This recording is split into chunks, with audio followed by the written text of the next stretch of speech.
Hi, minasan konnichiwa. Hoy les voy a hablar un poco sobre lo que es la historia del primer procesador de palabras en japonés, que por supuesto fue inventado en Japón. Esta presentación tiene como título El ingenio japonés detrás del primer procesador de palabras. Y tiene un subtítulo que dice: si el alfabeto japonés tiene 50.000 letras o caracteres, ¿cómo hace un japonés para escribir en computadora? Bueno, un título un poco rimbombante. Pero antes de entrar de lleno en el tema, me voy a permitir hacer un resumencito sobre lo que es la escritura japonesa. La escritura japonesa está constituida por 3 alfabetos o silabarios, que son los 3 famosos hiragana, katakana y kanji, donde tanto hiragana como katakana están compuestos por 46 caracteres y kanji, que es el más difícil, ¿no? Tal vez el que tiene más mala fama, tanto en el idioma japonés como en el chino. En el japonés tiene 2136 caracteres. Entonces, si por ejemplo quiero escribir la palabra universidad, daigaku, en hiragana queda así, en katakana queda así y finalmente en kanji queda así. Entonces, esto de 2136 caracteres es el número actual que tiene los kanjis que se enseñan en las escuelas, ¿no? Pero cuando la primera vez que el kanji entró a Japón, eran 50.000. De ahí pasaron a 10.000, porque ya 50.000 era como que demasiado. 10.000, pero 10.000 todavía era bastante para los estudiantes, ¿no? Para el público en general, para que se lo aprendiera. Lo redujeron a 8, a 5 y finalmente a 3.000 y hoy en día 2.136 caracteres, que es un número mucho más manejable, ¿no? Y lo que típicamente me preguntan los estudiantes, o lo que preguntan los estudiantes en las clases japonés, si hiragana y katakana solo tienen cada uno 46 caracteres, ¿no se podría escribir en japonés utilizando únicamente hiragana y katakana? Bueno, ya por supuesto todo el mundo sabe la respuesta, obviamente no. Que aquí se resume, ¿no? Kanji to hiragana to katakana o mazete kaku no ga gendai nihongo no tokuchou desu. La característica del japonés moderno es que se escribe mezclando lo que es kanji, hiragana y katakana. Y bueno, hay varias razones por la cual es mucho más cómodo escribir el japonés con los 3, porque yo no sé si ustedes han visto algún texto, sobre todo para libre texto, por ejemplo, de principiantes, que está escrito totalmente en hiragana o totalmente en katakana. Eso es casi que una tortura para leerlo, ¿no? Entonces, una vez que tú mezclas los 3, que por fin puedes leer de manera fluida lo que es un texto o un párrafo, ¿no? En japonés, y también que el japonés no tiene espacios entre las palabras. Entonces, casi que los kanjis, hiragana y katakana, cuando se mezclan los 3, ellos hacen la labor de los espacios entre las palabras. Y lo otro es que vamos a suponer que se deje de enseñar el kanji desde mañana. Entonces, ¿qué es lo que va a pasar? Que toda una generación completa a partir de mañana no va a tener acceso ni va a saber leer todos los escritos que se han hecho de la fecha del presente para el pasado, ¿no? O sea, pierden la historia, pierden su folclore, pierden todo, pierden la sabiduría acumulada, ¿no? Ya vamos a decir que es tarde para eliminar el kanji en lo que es el alfabeto japonés. Bueno, en comparación, entonces el español está constituido el alfabeto por 27 caracteres. Y yo no sé si algunos de ustedes conocerán esto. Antiguamente, como no existían las computadoras ni tampoco los procesadores de palabras como tal, cuando uno quería escribir a máquina, vamos a decirlo así, a máquina, se utilizaba una cosa que se llama máquina de escribir, que es esto. ¿Okay? Entonces, cada uno de estos teclados tiene asignado un carácter del alfabeto, o sea, son 27. Y además del 27, por supuesto, están que si símbolos, números y demás. Entonces, en total, hay como entre 40, 50 teclados en lo que es una máquina de escribir típica. Entonces, si una máquina de escribir de un idioma que tiene 27 caracteres luce así, se imaginarán cómo luciría una máquina de escribir en japonés. Pues luce así. ¿Ok? Y si le hacemos un zoom a cada una de estas tablitas, entonces cada uno de estos cuadritos constituye un kanji, básicamente. Por supuesto, aquí hay hiragana y katakana también, pero la gran mayoría de estos cuadritos que ustedes ven acá es kanji. Y la forma como se maneja esta máquina de escribir es así. Entonces aquí, como pueden observar, el maquinista, ¿no?, tiene que ir exactamente sobre el cuadrito donde está el carácter y darle y darle y darle. Y no es solo una lámina, una placa lo que tiene. Hay uno arriba y otro abajo. Tiene dos placas. Entonces la persona que maneja esta máquina tiene que tener casi que una memoria prodigiosa para poder tipear con una velocidad decente, ¿no? Entonces esta máquina de escribir no lo podía utilizar cualquiera, sino que se necesitaban unos mecanógrafos especializados que asistían a un instituto de mecanografía y presentar el examen final para tener un certificado. O sea, no es que primero la máquina que costaba muchísimo y el hecho de que tú tuvieras la máquina no te autorizaba, no era suficiente para poder utilizar esta máquina, sino que tenías que tener un certificado que certificaba de que tú eres capaz de utilizar esta monstruosidad. Entonces, además de lo que es la dificultad para poder utilizar esta máquina de escribir, en los años 60 y 70 estaba en pleno lo que es la guerra de Vietnam. La guerra de Vietnam se estaba intensificando y los periodistas de todos los países de todo el mundo y por supuesto de Japón no se daban abasto escribiendo las noticias a diario. Estas noticias salían en los periódicos, por supuesto en los periódicos no pueden salir las noticias escritas a mano. Tenían que estar escritas a máquina, la máquina que les mostré ahorita. Y entonces los periodistas lo que hacían es que primero hacían un borrador escrito a mano, se lo pasaban al maquinista o si no a la compañía especializada que tenía una batería de maquinistas y ellos pasaban a máquina las noticias para poder imprimirlo en un periódico. Después pasaba por la revisión de los mismos periodistas y si había una equivocación grave o sencillamente se equivocaron en un kanji, en un punto, en una coma, entonces casi que se tenía que volver a hacer el texto completo. Entonces el tiempo que tardaban eran demasiado y además también los contratos legales, esto desde otro punto de vista, más que todo de lo que son los negocios entre las compañías, también estaba muy en aumento en los años 60 y 70, que es justo cuando Japón estaba creciendo económicamente. Y estos contratos legales, cuidado, eran más estrictos de lo que son los artículos que van en los periódicos. Entonces, como son documentos legales, una vez más, si se equivocaban en un puntico, una coma, una letra, un kanji, un nombre, se tenía que volver a escribir el documento completo, ¿no? Entonces, todo esto estaba frenando a Japón, ¿no? Su propio idioma escrito, estaba frenando el desarrollo del país. Una máquina de escribir que tiene, no sé, como 50.000 teclados, entre comillas, no puede competir con una máquina de escribir que tiene apenas de 40 a 50 caracteres.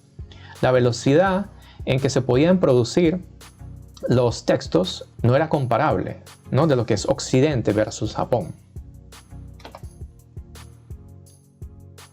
Cuando Japón se vio enfrentado con este problema, 3 ingenieros de Toshiba dijeron, oye, esto tiene que parar aquí. Esto se tiene que resolver de alguna manera, ¿no?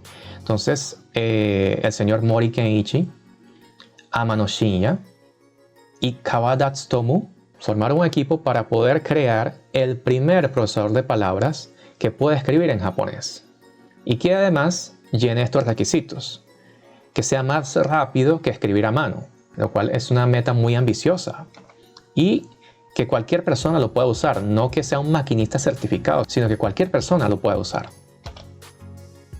Lo que permitió dar el primer paso para el invento del primer procesador de palabras en japonés fue una idea revolucionaria para la época, ¿no? El problema principal eran, por supuesto, los kanjis. Entonces, lo que ellos hicieron primero fue eliminar del teclado todos los kanjis y almacenar todos esos kanjis en la memoria de la computadora, bueno, en la memoria de la máquina, de manera que en el teclado se iban a colocar únicamente los hiragana. Entonces, el sistema, que hoy en día todavía se utiliza el mismo sistema, primero se escribe en hiragana y luego se busca en la memoria el kanji que corresponda con ese hiragana y se convierte en kanji. Entonces primero se escribe, por ejemplo, Daigaku en hiragana y luego se convierte Daigaku en kanji. ¿Ok?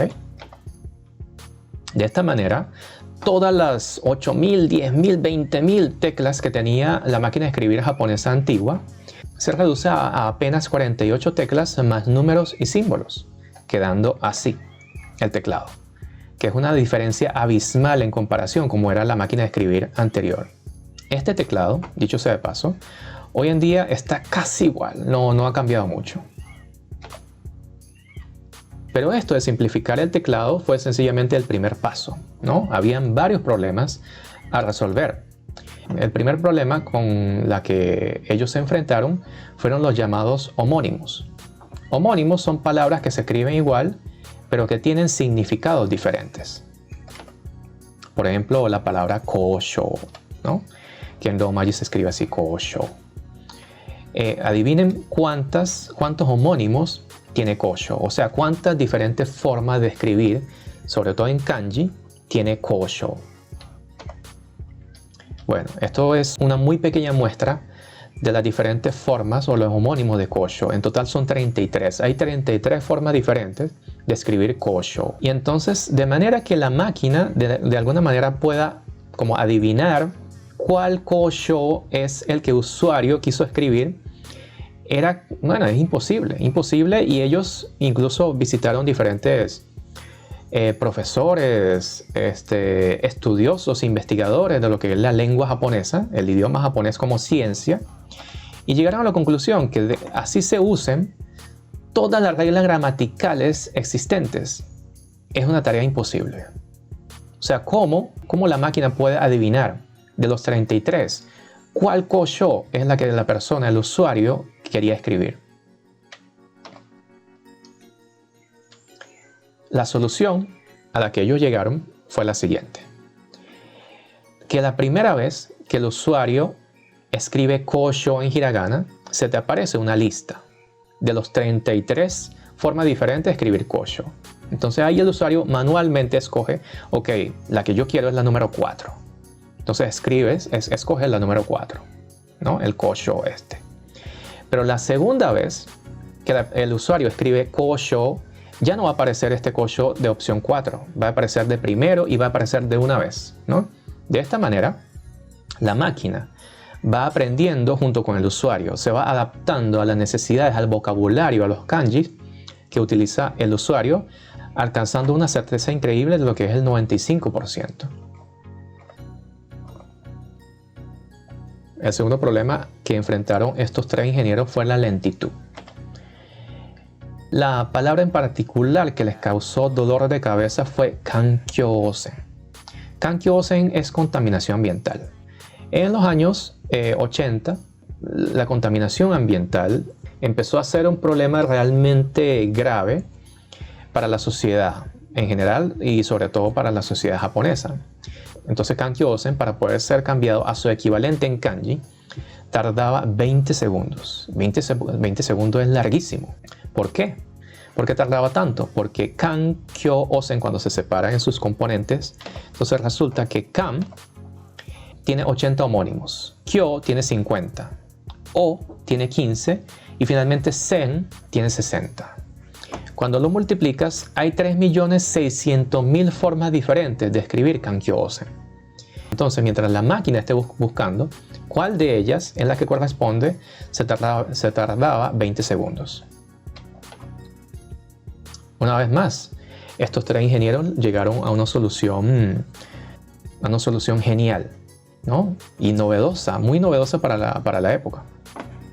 El problema era que la máquina comenzaba a buscar una vez que el usuario terminaba de escribir la palabra completa, ¿no? Entonces, kankyo-osen, cuando le daba al de kankyo-osen, es que ella por fin empezaba a buscar dentro de los 3.600.000 opciones que hay.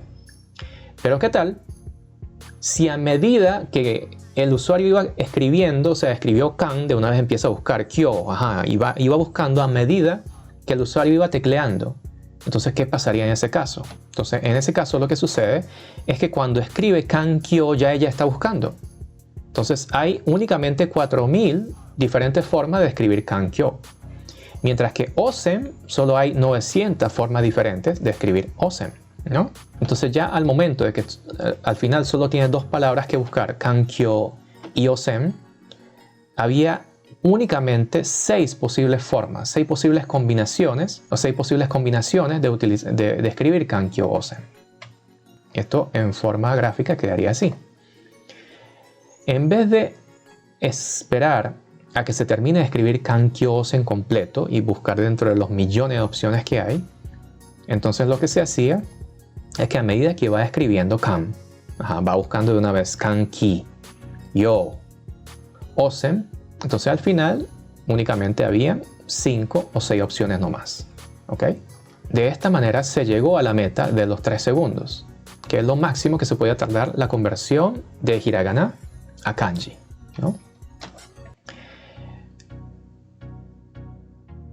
Entonces, luego de ir superando todos estos obstáculos uno tras otro, aquí solo le presenté 3, pero en realidad fueron muchísimos problemas técnicos y también de personal que ellos tuvieron que enfrentar para que al final, 6 años después, el 26 de septiembre de 1978, salió a la venta la Toshiba JW10. ¿Qué es esto?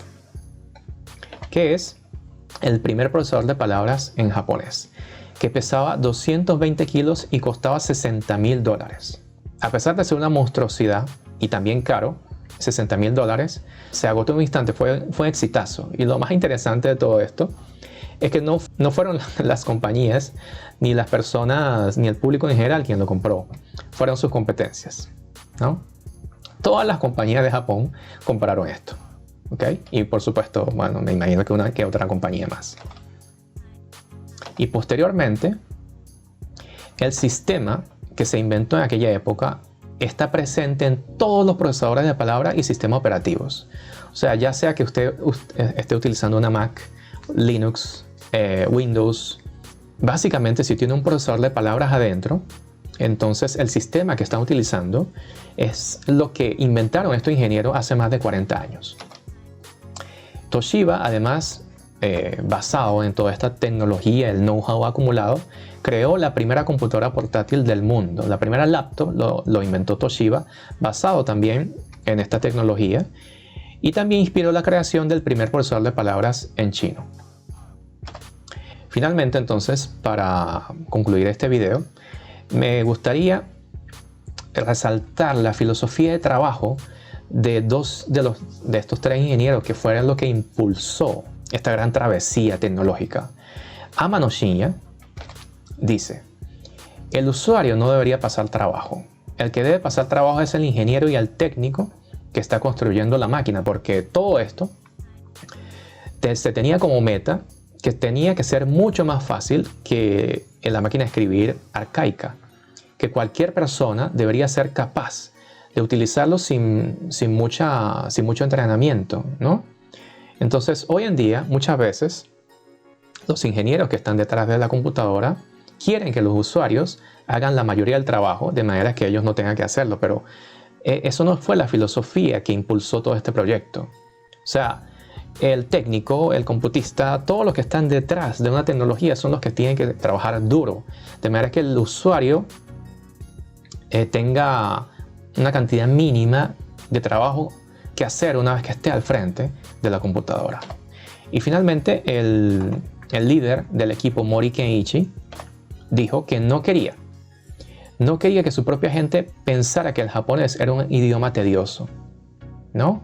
Porque el kanji era un gran problema, pero el kanji, él dice que es una letra bellísima y comparto su opinión. Es artística, es bello, y no puede ser que una letra, un alfabeto tan bello como lo es el kanji, esté causándole problemas al pueblo japonés, ¿no? Y además de esto, que lo que él siempre decía, que mientras más difícil es más divertido. Y bueno, con esto concluyo una corta historia, ¿no?, de lo que es el primer procesador de japonés inventado por un grupo de ingenieros de Toshiba. Espero que les haya gustado y muchísimas gracias por ver el video y nos vemos en el siguiente.